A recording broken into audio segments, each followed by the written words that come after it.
Ladies and gentlemen, boys and girls, welcome to Matt and the B Flats. That's their name. That's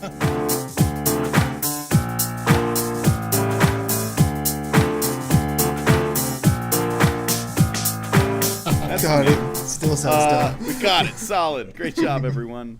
Welcome to episode number 1, or pilot episode. One maybe.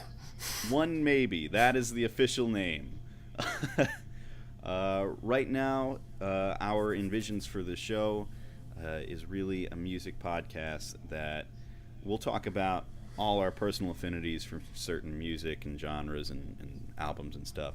But I really would like to at least mention in every show a lesser-known artist, band, anything like that, and just give people more ideas about, or just expand people's tastes for music too. Right now, it's myself, Brian Spagnoli, and we also have another Brian Raleigh, so that's going to be a little confusing. I'm not sure how we're going to figure out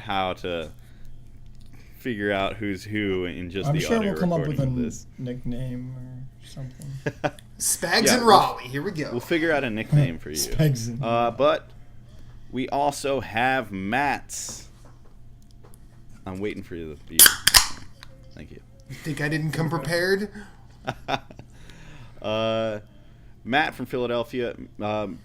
Myself and Brian, we're from New York. Brian actually is a musician. Brian, you could actually talk about yourself right now. Tell the podcast listeners, the future podcast listeners, who you are, what you do, music stuff, all that fun stuff. All right. Well, my name is Brian. I run an ice cream shop here in Staten Island. It's fun. I love doing it. I've been playing music since I was like 5 years old. I started off playing the piano, and I now play jazz piano for my college in a jazz band there, along with some of my other good friends. I started a band called the Wayward Strangers. We are coming out with an EP actually this Friday in 2 days. Yeah, that's very good timing. Look at that. Congratulations, sir. Also, the piano thing is great too. I want to say, drunk Brian on the piano at like 2 a.m. at his house after a party is probably the most relaxing thing in the world for a very, very drunk brain. And like the night ending, it's perfect. Yeah. Yeah, the Wayward Strangers, and you're also in another band too. Yeah. Cheating on a band. I know. This one, the guys were a little bit older and a little bit more put together. We're called James Arlo and the Primal Days. And James Arlo, the frontman, who's become my friend now, really good friend, he's played Warped Tour. He's played a couple of big venues in the city. And he's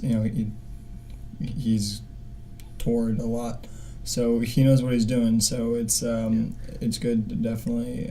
I've talked to him before too, and even when I actually went to Brian's latest show with James Arlo, and just watching him, he like knows what he's doing. He's just fun to kind of. He's got that like stage presence that really works. But I think that's I don't do anything exciting professionally, music at all. I play guitar every once in a while. Matt, do you actually play any instruments? This is a side part before we get to your No, I do not. I have a guitar. I'm actually sort of cleaning out my apartment, and I was doing that today. I have an electric guitar that is sat there since I moved in. Oh, come on. You gotta start picking that up. Well, see, I keep meaning to, and then I have perpetual like ooh shiny syndrome, where like something new comes and I'm like ooh shiny, and then yeah. I mean, I've always wanted to learn to play a guitar, specifically because I always thought that'd be just something to do. Like I never thought I never wanted to like be good at it or anything, but Yeah, no, I'm not someone that goes crazy with playing music, but it always is something. It's a non like tech thing that I can do in my spare time, like besides playing video games and being on my phone or something. Yeah. It feels more real to just sit there and kind of play guitar. Yeah, there's something about that like incarnate creation that, I mean, even though, you know, I like my buddy Jason, he plays bass, or he played bass in a couple of bands, and one of his bands actually released one of my favorite reggae albums of all time.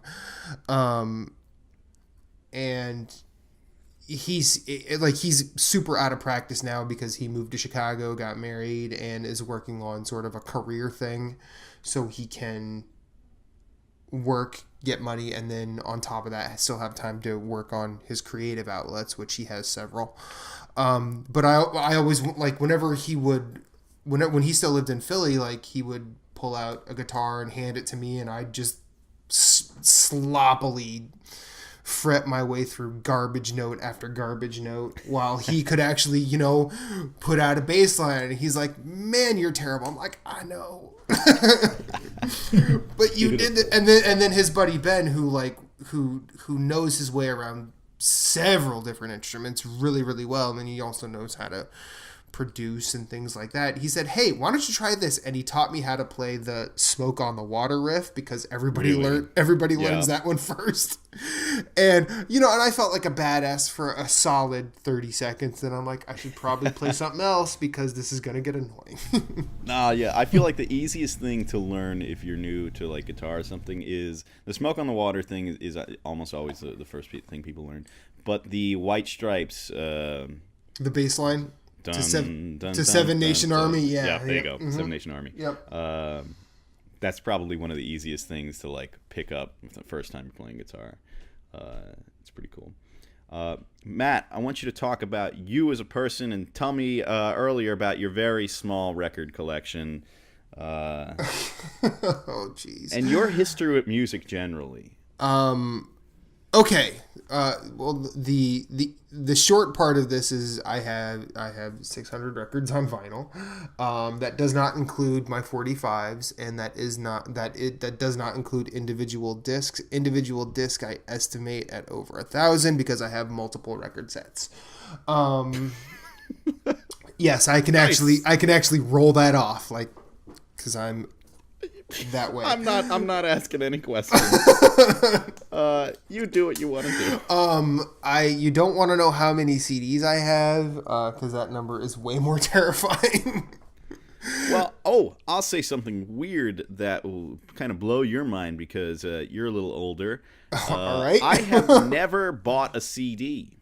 Okay, that's actually cool culturally, because I'm finding myself, like, I like buying records, because there's a certain beauty to playing a record in my head. I'm not going to say everyone has to do that.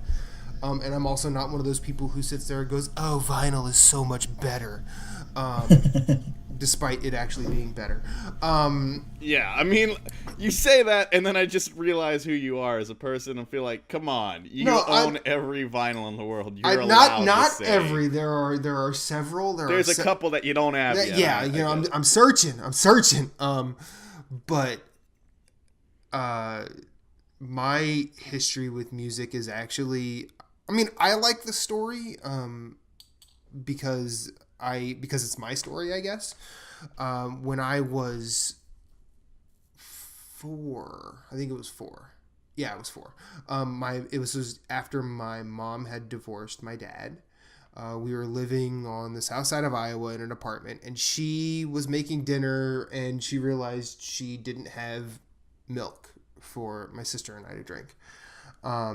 So she actually sat me down. She's like, you know, she did the, "Matt, we have to have a talk." And I'm like, "Okay," as a 4-year-old. And yeah, I mean, and yes, I actually remember this. This isn't made up. I actually, because some people say there's no way you remember. But I actually remember this. I remember her sitting down in the super ugly chair we had in our apartment saying, "Okay, I need to run and get milk for you and Amanda to drink with dinner. And I'm like, oh, I like milk. She's like, oh, that's good. I'm waiting for where this story is going because really hear me out. And she's like, I need you to do something while I'm gone. And I'm like, okay, what do you need me to do? She's like, I need you to keep an eye on your sister and occupy yourself so you don't kill yourself. And I'm like, okay. I don't want to kill myself because I don't know what that means. Mom's advice. And she said, "What would you and not die while I'm gone?" And she said, "Well, what would you like to do?" And I said, "What are those big squares that make noise?" And she's like, "Oh, the records." I'm like, "Yeah." She's like, "You want to play a record?" I'm like, "Yeah." And she's like, "Okay. Well, which one would you like to play?" And I said, "The one with the banana on it." And that's the album. That sounds weirdly relevant to the other podcast. Actually, it has nothing to do with that. That was I know, but then wait, but so this is crazy. So you started when you were 4 years old with this love for vinyl? At 4, my mom taught me how to play a record. And the first record I ever dropped the needle on myself was the Velvet Underground and Nico. Which, if any of you are familiar with that, you should not let your kids listen to it. But, I played that, and then it opens with, a sound of, an old music box, or maybe the chimes of, a baby's mobile that would hang in the cribs in the 80s. Okay. When the story takes place. But whenever I heard that, I knew I had to go check on Amanda. And Amanda's my sister. So I'd come back, listen to the song, and I'd be like, oh, song's over, want to hear it again. And it created this Pavlovian loop that, oh, the chime happens, check on Amanda, back to the song. Chime, Amanda, song. So I did that for what seemed like a while. And then at one point, I think I went in and my sister was awake and she was funny as a baby, and she's still funny now. What's the age difference between you and your sister? 3 years. She was 1, and I don't think she was speaking yet, but she was making weird noises, like baby speak. So I was in there for a long time, and I come back out right as my mom gets home, and there's the song that's playing. I think I wish I had the track list in front of me, but it was the third or fourth song on it, and it's about S&M. So I'm a 4-year-old listening to a song. Happening? This is your background. This is my this is the first time I ever played a record. It's Venus and Furs, which is about S&M sex, and my mom's like, why are you listening to this one? What happened to that? I'm like, oh, Amanda was doing funny stuff, so I was playing with her. And I come back and this is on. She's like, oh, so you weren't actually listening? I go, no, I was going to switch it back so I could go back and check on Amanda. And she's like, oh, okay.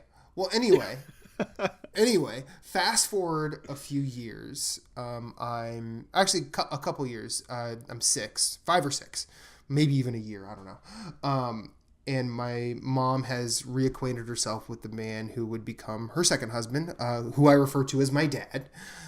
I'm at his parents' place because they were doing something. I don't know. And my cousin Phil and I are playing G.I. Joes on my grandpa's basement floor, which is basically made of pool table felt. Which is, this is Iowa in the 80s. This is great. Yeah. That sounds like a very 80s thing. Yeah. And all of a sudden he plays, he was my grandfather was a jazz musician. I found this out later on in life, that he played with Benny Goodman and Chick Webb and all these legends of big band jazz, as they were, later in their careers. And I'm like, holy crap. But he played a 78 of Benny Goodman's Sing, Sing, Sing with a Swing. And so within that year and a half span, I had learned how to play a record and with this particular 78 that he played, like I'm like I literally dropped what I was doing, stood up, and went and stared at the record, and I was like, and that just sort of lit something in me, like no matter what was going on, whatever the social setting was, if music was happening, I was going to pay attention. And like it may not be like in my 10 favorite songs of all time. Actually, I think it probably is, but Sing Sing Sing with a Swing is definitely one of the 10 greatest songs ever written. And if you've not heard it, go listen. Very bold statement. No, that's not bold. That's actually Sing Sing Sing. Yeah, well, it's an old. I mean, it's a big band jazz song. So most. Yeah. Well, Brian, have you heard this? Brian's supposed to know all the jazz stuff. Well, yes, of course. Do you know that one, Brian? Yeah. Oh, man, this is gonna get confusing. And well, no, I'm gonna call him Brian. I'm gonna call you Spags. All right, we can figure that out. That works. But would you agree with that? It's probably one of the 10 best ever. Or no? It was definitely a song that was defiant in jazz. It was a kind of a I don't know how to put it, but I'm looking at the lyrics right now. It seems weird. It was there's no lyrics to it. Influential. Yeah, okay. There's no lyrics to it. It was definitely influential song for sure, and that's why I love jazz so much. It's like I feel like in a lot of other genres, like one song may have influenced another like genre to be born, but I feel like jazz, it builds on itself a lot. You know, you have one or two people that create that style of jazz, and then you see it explode and take it in all different directions. Yeah.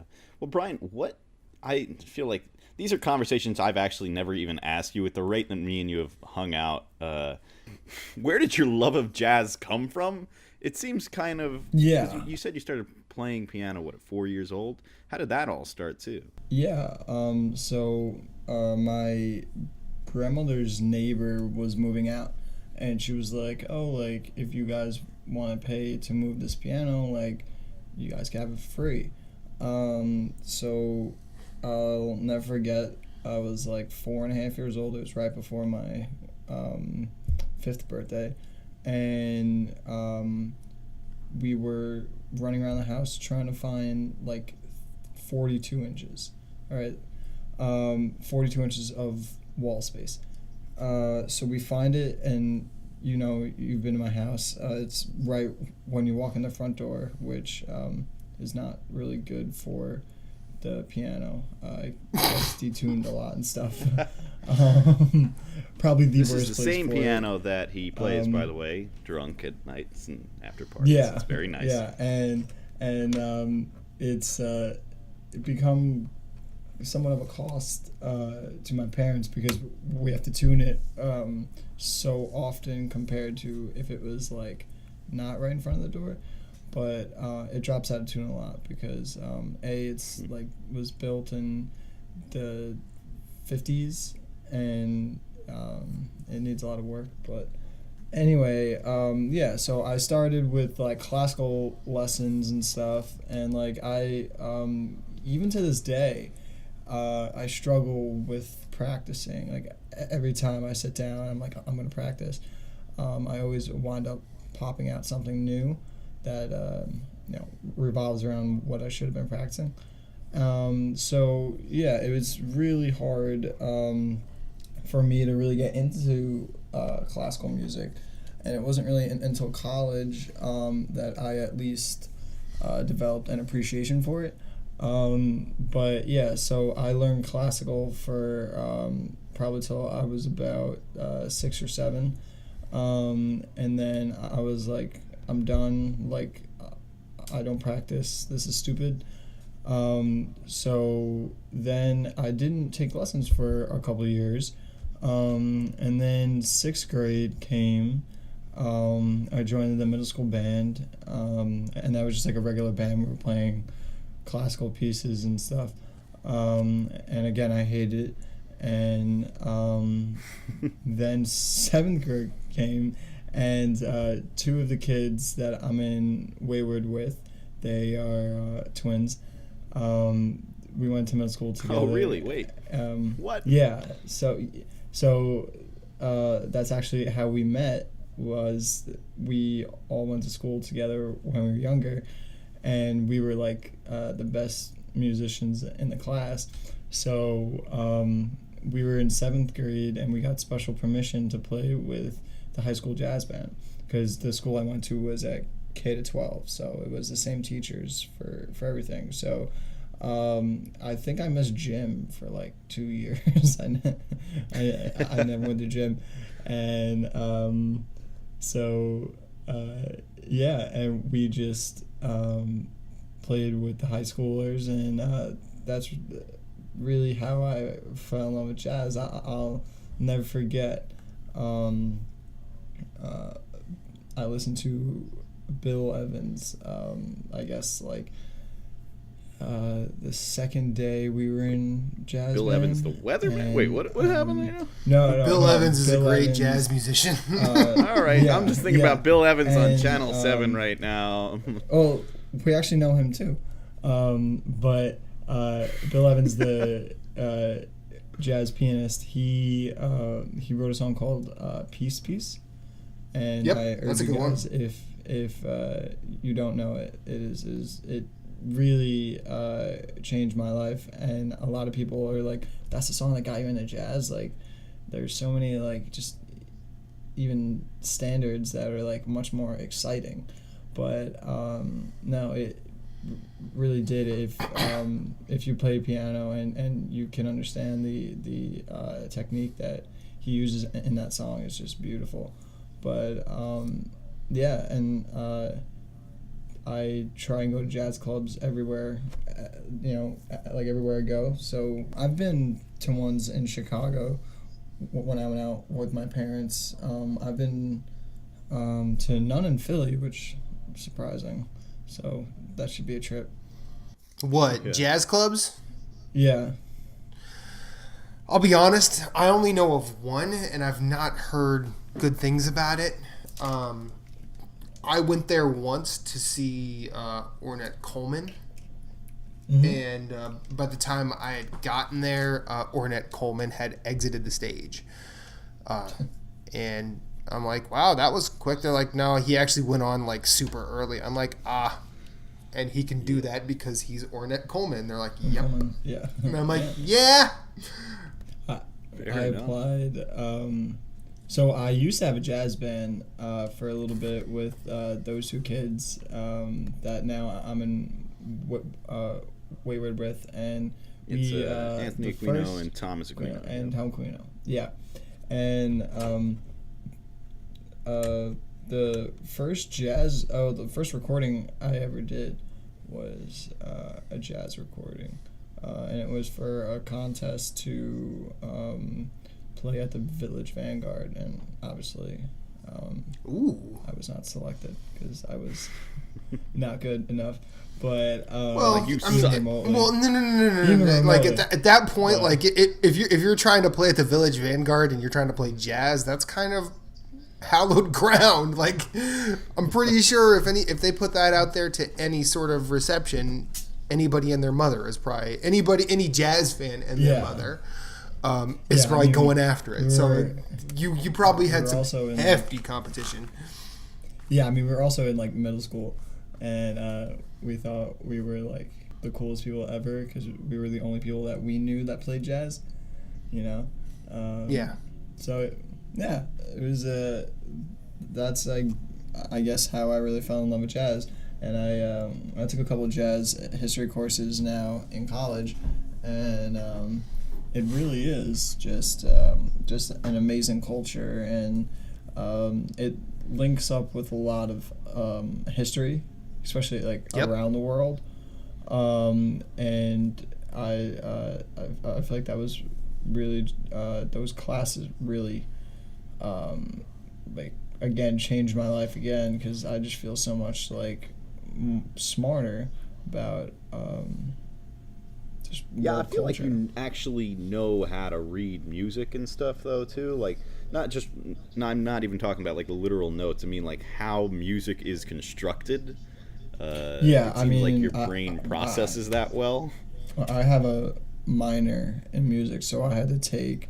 It's actually the biggest minor in the CUNY system. It's 18 credits, and an additional 12 prereqs that don't count. So it's like Wow. it's like 4 classes before you even start the minor, and then the minor itself is pretty big. So yeah, and I took how to write, and that was all classical, but how to write music in classical forms and stuff, and that is really tough. I give people that do that credit, because that is like super hard to do.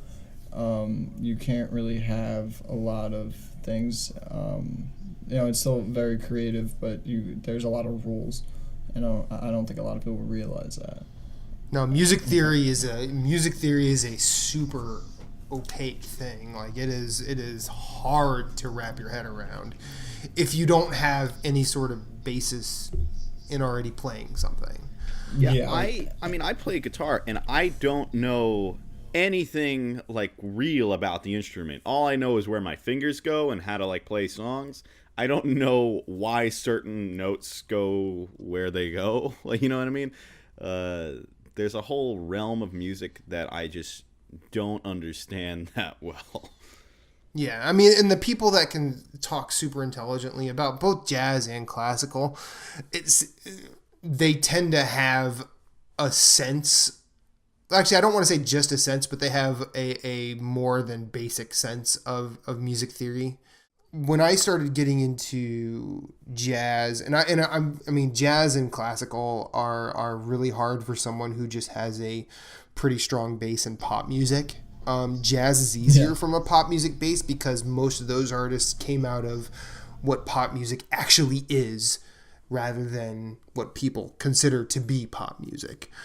When you watch documentaries like Ken Burns Jazz or something like that, and the excerpts where they're actually talking about someone like Thelonious Monk or Miles Davis or Louis Armstrong and how they actually apply theory to their work, that's when you realize that this isn't just, I mean, jazz is not someone just getting in front of a microphone playing a bunch of nonsense and then it just comes out to be a hit. It is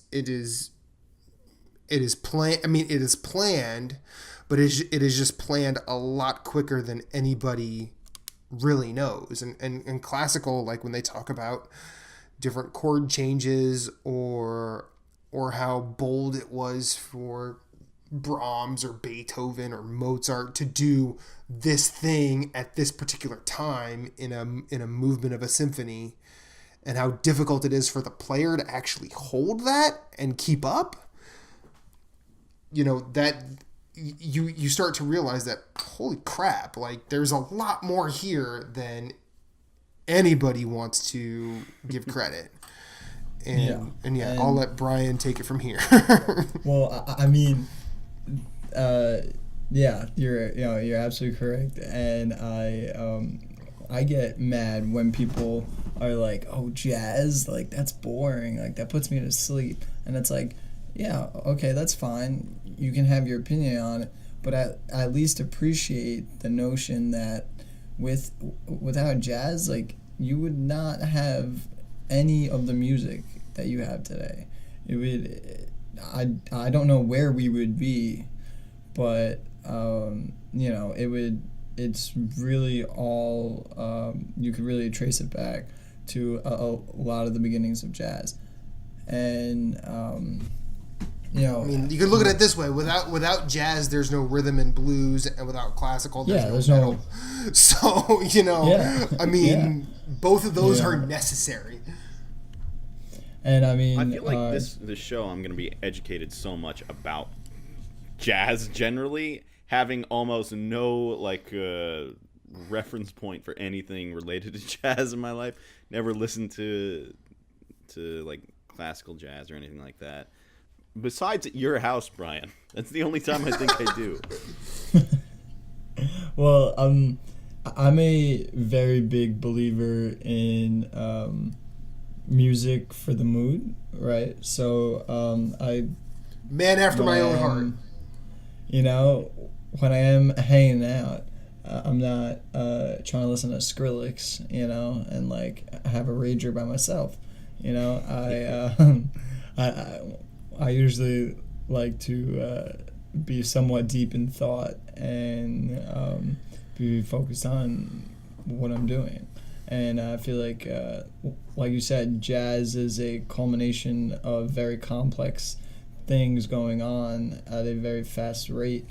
And that's just kind of how I like to live my life, you know, if that makes sense. Yeah.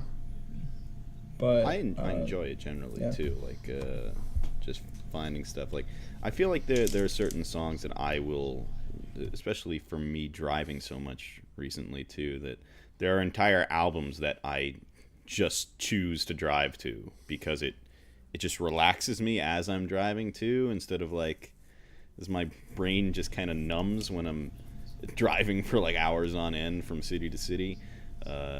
At least it feels better. My numb mind feels better when there's certain songs playing along. But so my background with music is nothing like what you guys had. My dad didn't show me a record when I was 4 years old, and I never played any music when I was 4 years old. What, you mean you didn't luck yourself into a music critic job like I did?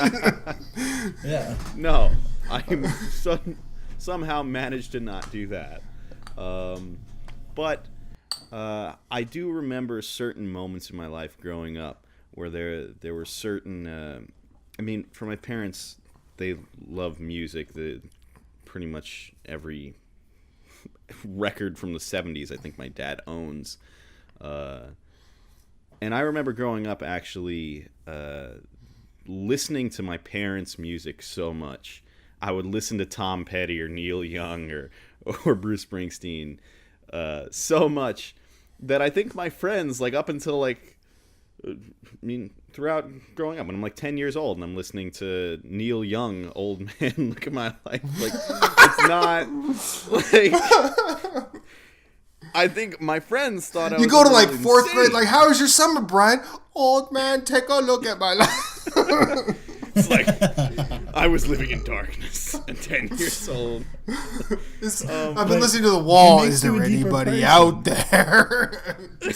But no, that's the type of music that I listened to growing up. But then I also had my brother, though, who had like the whole punk rock thing, and that was a huge like influence to my taste too. Like, growing up listening to Blink-182 on a regular basis. Oh Jesus! God, I feel like music was generally always like being played in my house, especially if my parents are drinking, and they still do this actually. Even today, my parents are 62, 63 years old.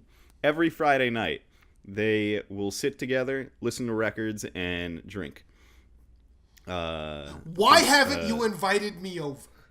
Yeah, but you know what's crazy? There are days, so it's a Friday night, and in my exciting life, there will be, for a very long time, there were many Friday nights that I didn't do anything fun, and my parents would be blasting music, and I could hear it.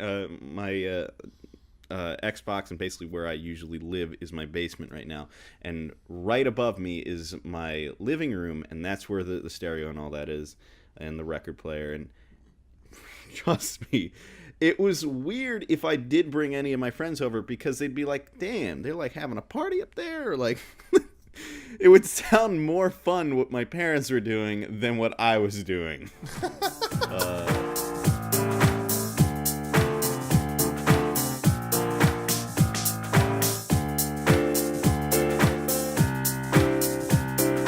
And I feel like that's some kind of thing to like look up to and aspire to be when I'm like 60 years old. I don't want to ever stop, having fun. So it's kind of where I'm at too. Like, I mean, I'm super old. I'm going to assume compared to both of you. I know you're 22 now, Brian. I am going to turn 22 in October. Yeah, so see, I'm a while away. I'm gonna be 38 in November. So, oh man, you really are old. Holy shit! So, you're at the age that players retire from the NFL now. I know, right? How do you feel? Like, I am almost the same age as Paolo Maldini when he, retired from AC Milan after like 20 years, and he was like. Actually, no, he was 41 when he retired. And that's a soccer reference, if none of you know. But no, like I grew up the same way, actually. Like when my mom remarried, my dad and she both had like semi different ideals in terms of like being conservative and being liberal. So, I developed a fascination with the Beatles in the mid 80s because I think at some point they had reissued their catalog on CD. So I had seen a lot about them, and I'm like, who are the Beatles? I should listen to these people because everybody seems to be talking about them. Yeah. And then when I listened, like the first time I actually bought a cassette, I bought something else I had heard on the radio at the time. I bought London Calling by The Clash.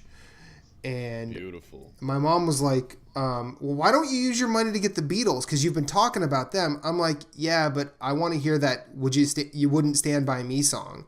And she's like, okay, I'll get the Beatles. So she got the Beatles. And we listened to that. And I started, it got to a point where I started singing all that stuff because I had memorized all of it. Yeah. And I remember there was one argument she and my dad had. Like, I don't want to listen to the Beatles. They're too liberal. I'm like, really? Yeah, this happened when I was like 6, and I'm like, I don't know. I was probably 7, but I don't understand where that came from.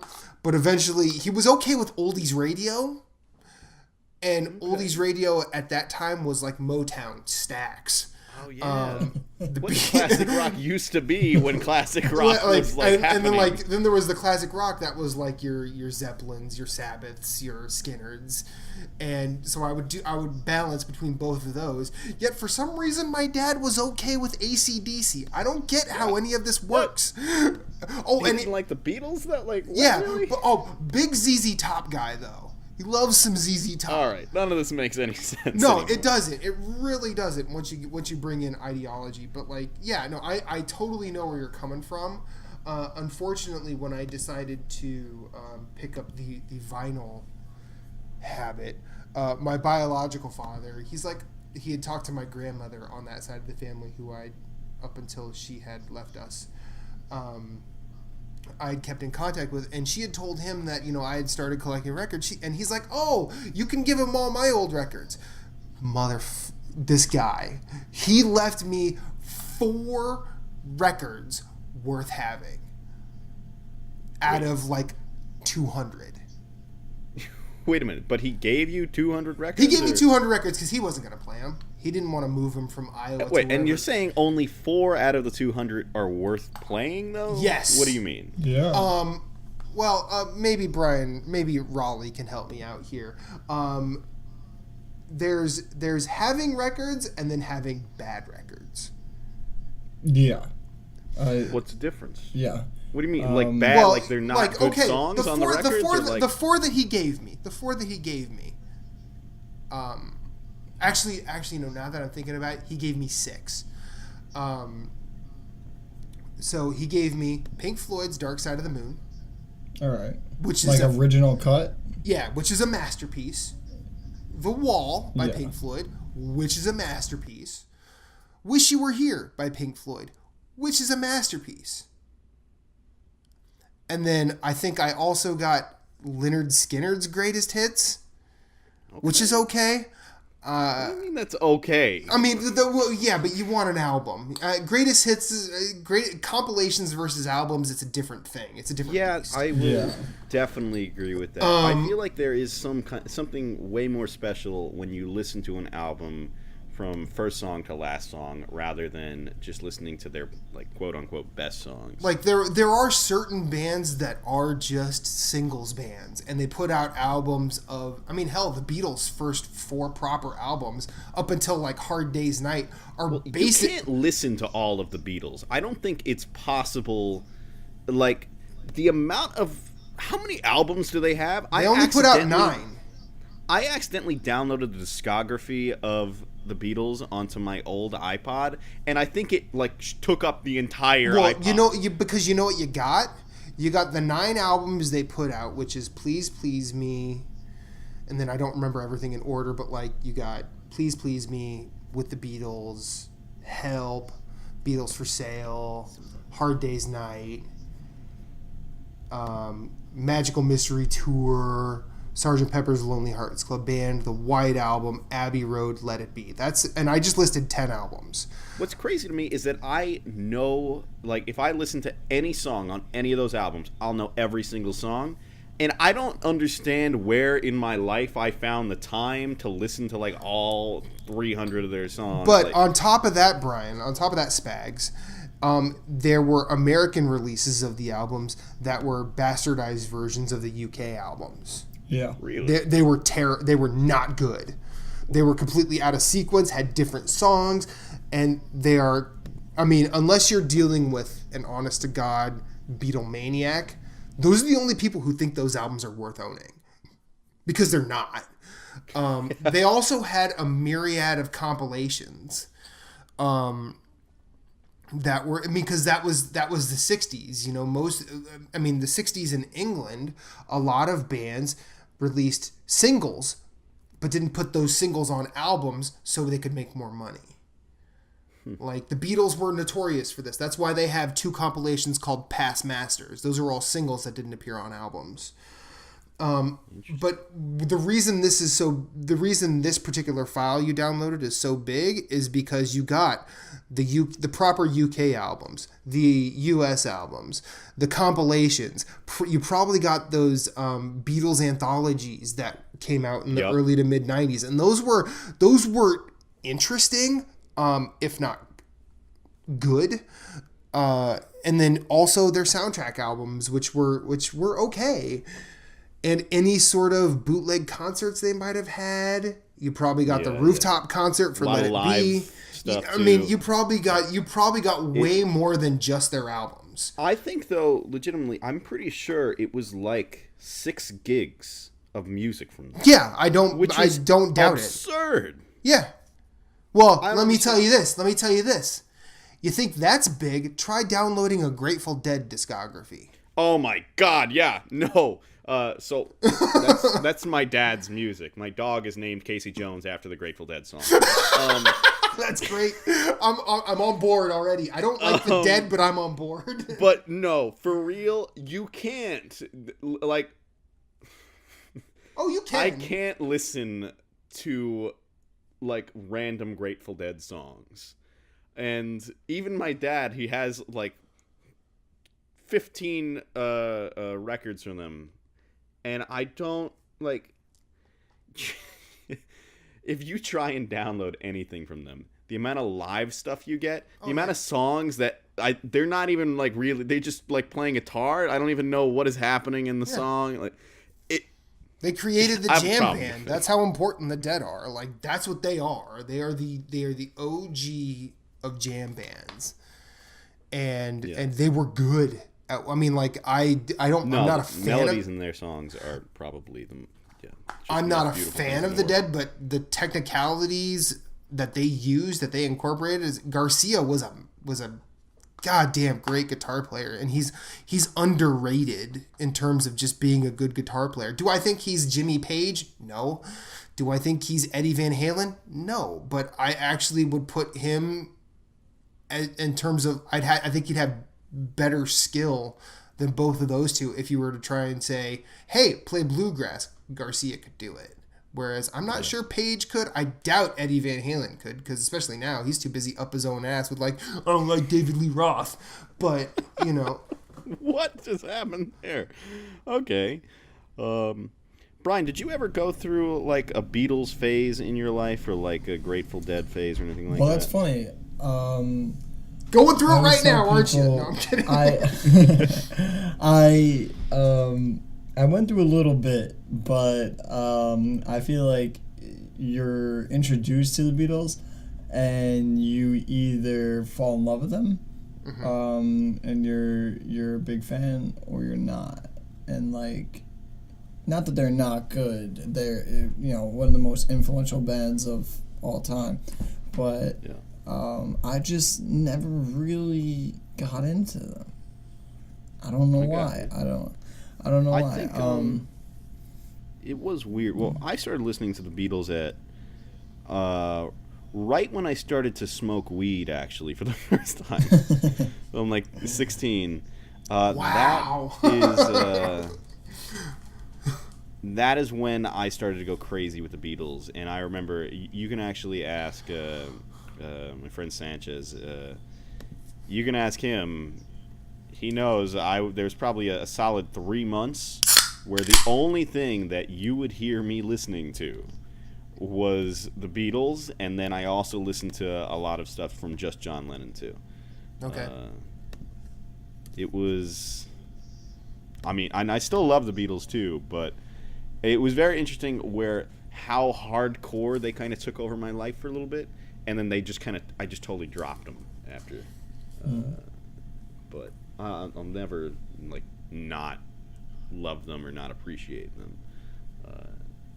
Oh yeah, they like do a ridiculous amount of stuff. I mean, they are. I mean, there's the thing that people forget about the Beatles is that they were the ones that sort of legitimized the album length format, and they were really the first mainstream rock band or pop band, whichever way you want to look at it, to really exercise the full length of an LP with A, original material, and B, trying to structure it in a way that was like easier to ingest rather than just, throwing hit after hit after hit after hit after hit on an album.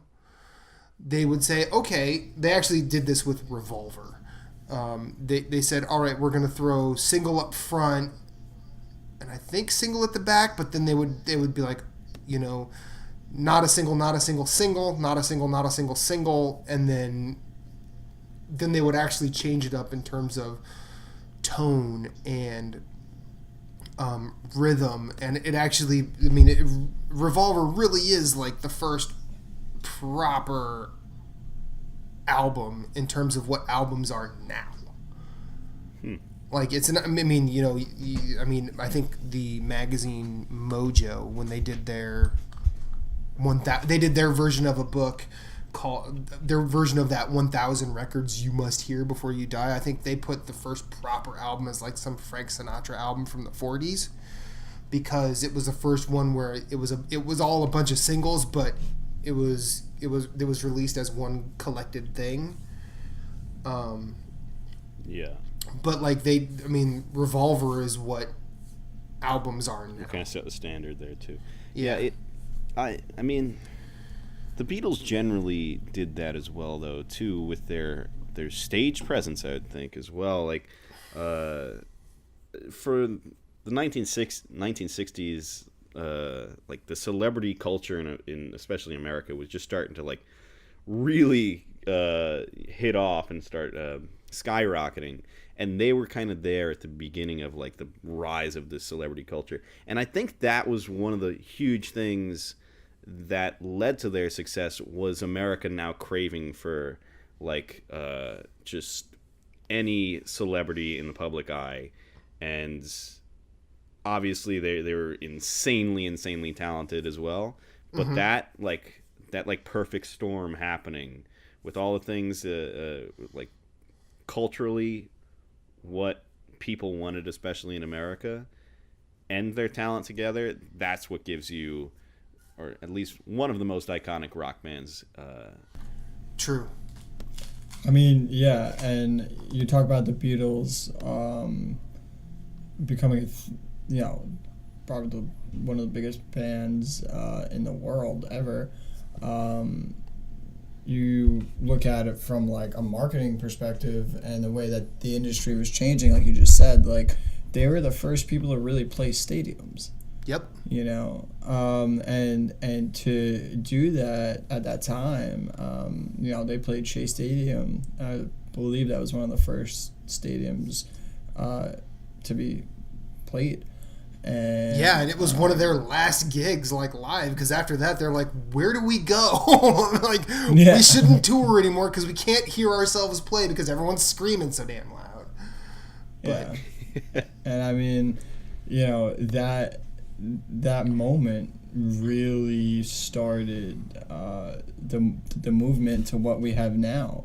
To have you sell 1 million records, we're putting you on a stadium tour. No more small clubs, I think without them, I mean, who would you have to have done that? I don't know. I think that they were the right band for that, and again, they were at the right place at the right time. I mean, the 60s. The 60s is a cool thing, not just because of like how much, like when I first became a music critic, my editor in chief, we once had a conversation about the best decades in music, and he said the reason he always chose the 60s is because feasibly you could be sitting in your car at any destination in the country and spin the dial and get something that at the time was acclaimed and that has been acclaimed since. Yeah. Most decades you don't like most. I mean, let's face it. There are plenty of things in the 90s that I was like, yeah, this is amazing, and now I'm like, man, what was I on? But like when you speak about the Beatles, you can't really say, oh, it was just them and nobody else, because that's the unfairness of it. It's just, I don't think the Beatles would have been the same without the Rolling Stones or the Kinks or the Beach Boys. Yeah. Well, the whole culture exactly was kind of going in that direction, and it's definitely, it would be wrong to say it was just the Beatles that changed music the way they did, of course. But it is super interesting how all of those artists came up kind of together in that same area. And yeah, they were all doing their own thing, and they all had a very, very iconic sound, but it's still like, it's very, very easy to recognize music from the 60s. Oh yeah. Rock music definitely, from the 60s. Like, you can tell it right away. And well, you could tell it from the 70s too. I feel like the 60s kind of carries over in the 70s a little bit. Well, it does. It does to a point. Like, I think the difference between the 60s and the 70s is like, you pointed out, like, if I were to play any random song from the 60s, you could probably guess the decade it's in. In order to guess the 70s, you kind of have to have more audio know-how, because in the 70s, that was when artists really tried to test the limits of output.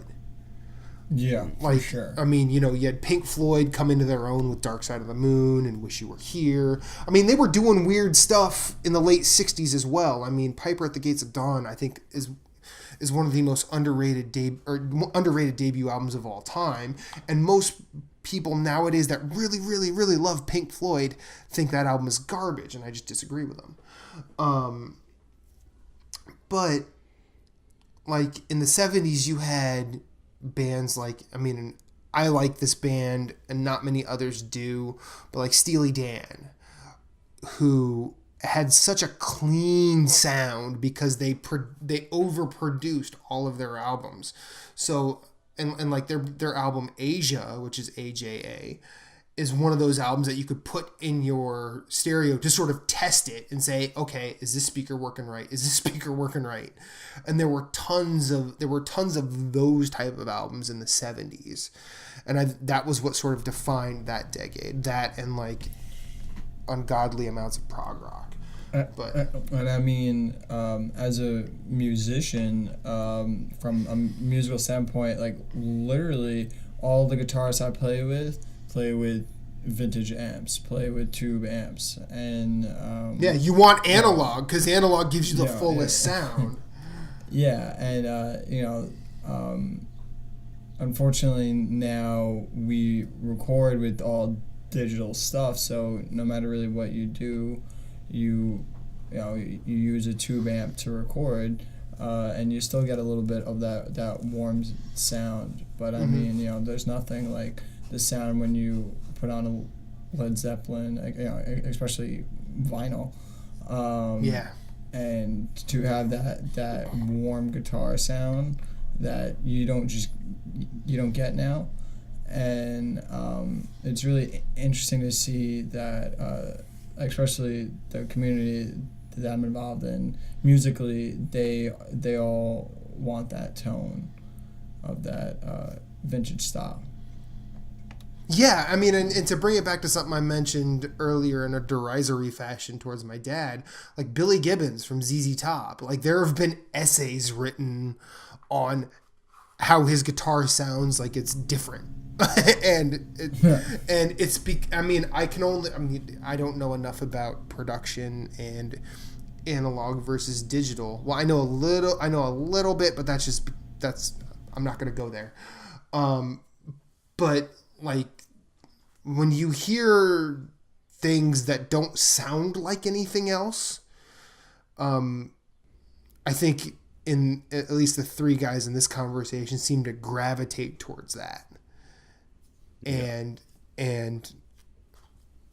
it's a beautiful thing, and analog rules. I'm just gonna say it. Yeah, I mean, there's something so nostalgic about. Analog everything. Digital has made things great in a lot of different ways for pretty much anything, whether you're talking about sound or anything. But yeah, there's just a different feel. It just I feel like right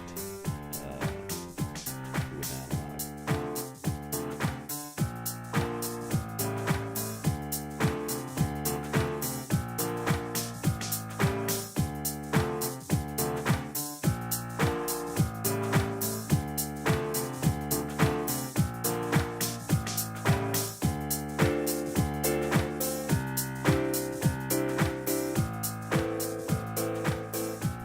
I think we're probably going to wrap this show up right now. One last question from Matt. Do you have the Some Girls vinyl before they retracted it? No. Do you know that? No, I know what you're talking. No, I know. And you want to know? You want to know something? You want to know something? You want to know something? I had the chance to fucking buy it. I had the chance. It was one of those things that like. I was actually at... How much, do you remember? It was like 110. Yo, are you poor? I'm just realizing that now. Does these records cost millions of dollars? No. The most... No, this is a very special like the records that I have, I usually buy for somewhere between $15 and $20. Yeah.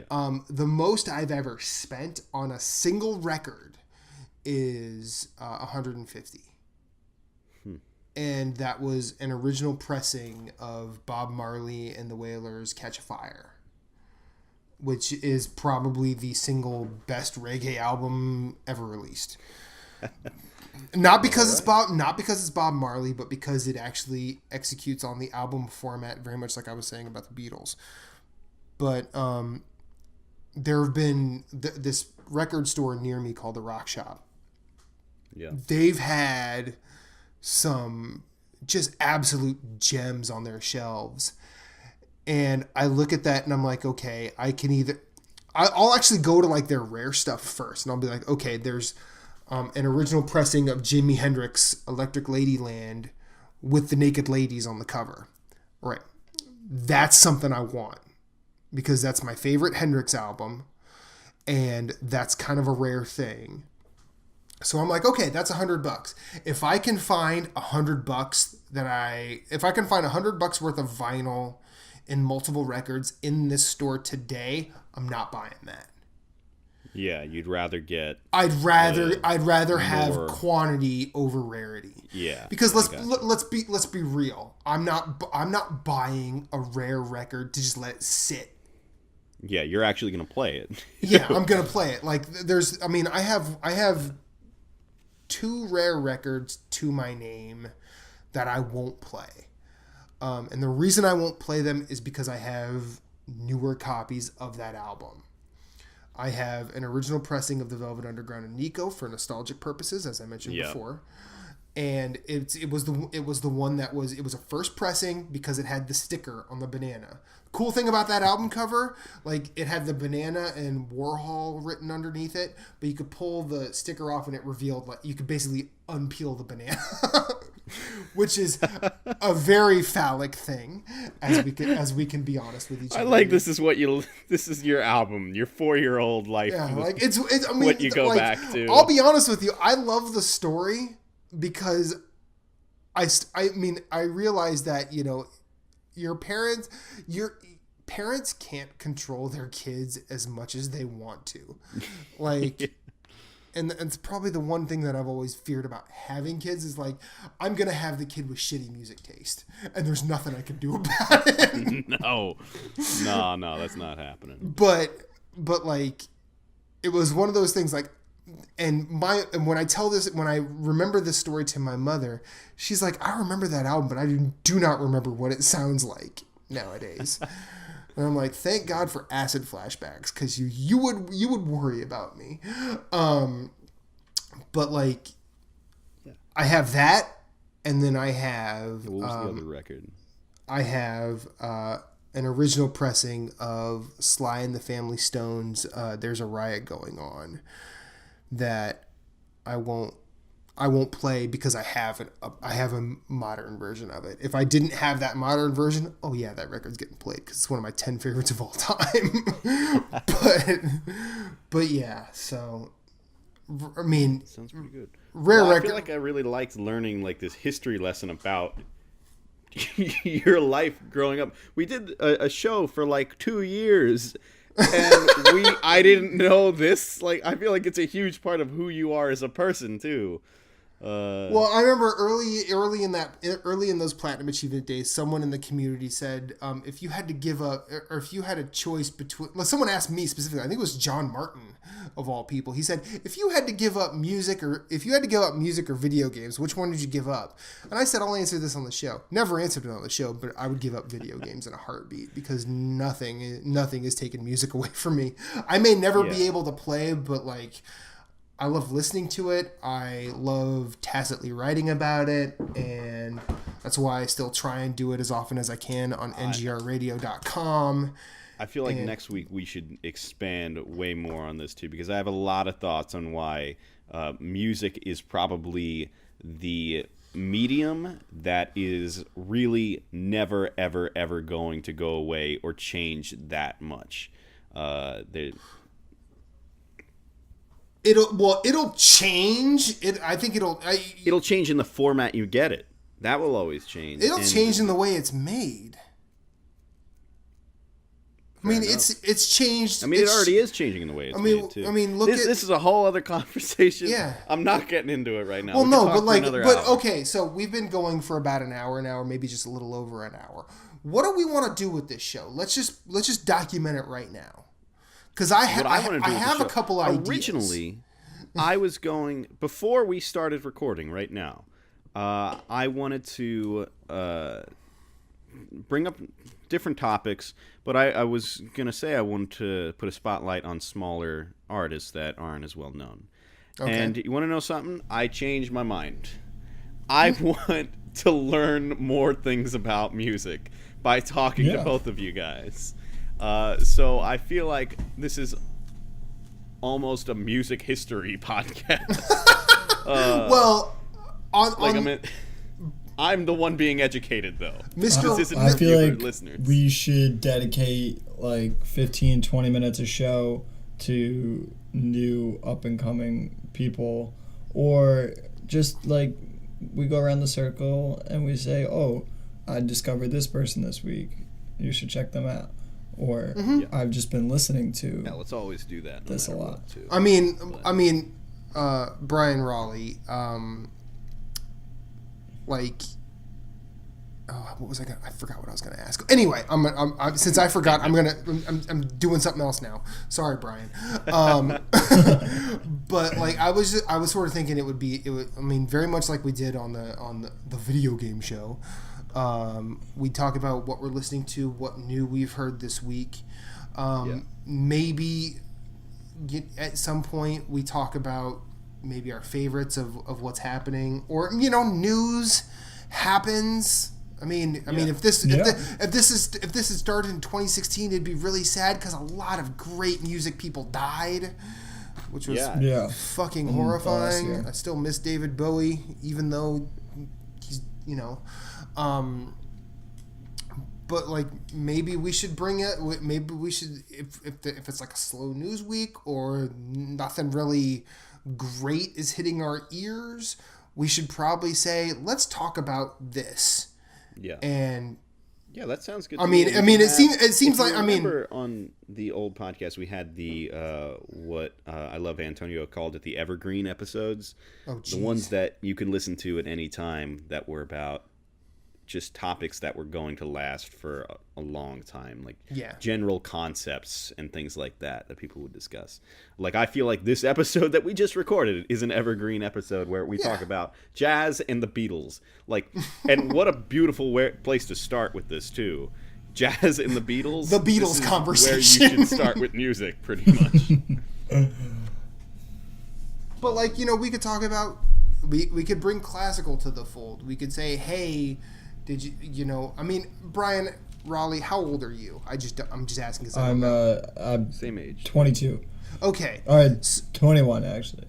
Okay. Yeah, did you just lie? You don't need a fake I don't know. I'm so high. I could be 2,000. I don't know. I'm so used to that, the how old are you? 22. I'm not sitting here. I'm not doing that to be like. Matt's not gonna ID you. Don't worry. I'm not gonna be like, oh, you kids and you're loud. No, I'm not gonna do that. Because frankly, I'll call you old when you do it. And that's and you would be correct. But like because of my 5 years as a music critic, I'm still sort of paying attention to what happens. Maybe not day to day, but like month to month. Do I know what's hitting the kids today? Nah, I'm not gonna pretend. How old are you trying to be now? But like I still pay attention to like what's released week to week. Like, and I'm still like pretty dialed into that. I think I think we could also have like we could. But I want you guys to keep teaching me because we'll teach you. I just learned so much stuff. We'll teach you. But like I feel like if we bring the right ideas to this, it could be cool, and I'm glad we did this. Thank you, Mr. Spagnoli. I'm honored you asked me to be a part of this. Do we need a formal ending right now? Like we don't have a banana out or whatever. I'm still gonna do that because I do that for every podcast I'm ever on now. Well, yeah, so I guess check out this podcast, which is going to be released on pixelpine.com, iTunes, and all the other places that podcasts exist. Matt, go ahead. Banana and